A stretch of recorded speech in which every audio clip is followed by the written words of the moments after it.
ওই জায়গায় ঝিল পড়িল তাই তো? কিছু পড়লে না ফেললে শুকনো গেলে কেটে যাবে না জায়গায়।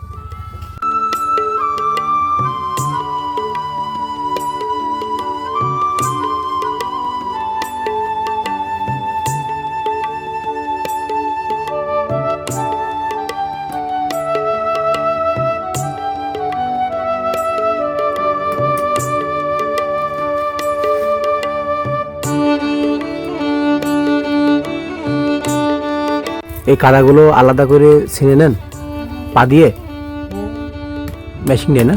না আমার এখানে মেশিন এখন আসি পারিনি আমার।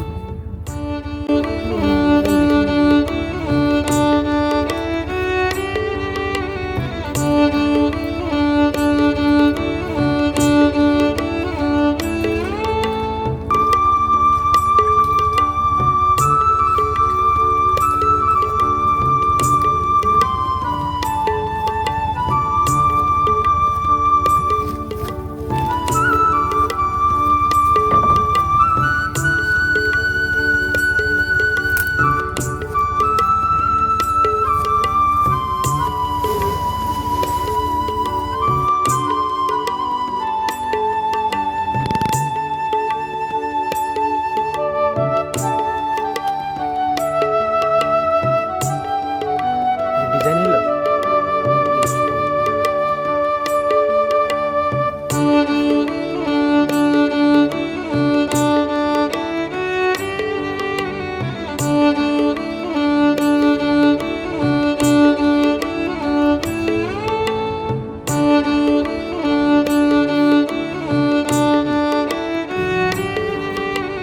এই যে আপনার হাতে যেটা দেখতে পাচ্ছি, এই যে তৈরি করলেন যে সরাটা, এটাই কি সেই সরা? হ্যাঁ। এটা দিনে কতটা তৈরি করতে পারেন? 50 পিস তৈরি করতে পারেন। এগুলো পাইকারি কেমন রেটে দেন? মানে আপ ডাউন করে এক সময় তাই তো দাম? হ্যাঁ। ও আচ্ছা আচ্ছা, তো এর পিছনে তো প্রচুর মেহনত, কষ্ট হয় আমাদের। প্রথম হচ্ছে কাদা দিয়ে, তারপরে হচ্ছে বানালেন, তারপরে হচ্ছে যে ওইটা আবার ওই রোদে দিতে হবে, তারপরে পুরাতে হবে। হ্যাঁ, শুকোতে হবে, রং করতে হবে, পুরাতে হবে, খাটনি আছে। তারপরে একটা দাম তাই তো?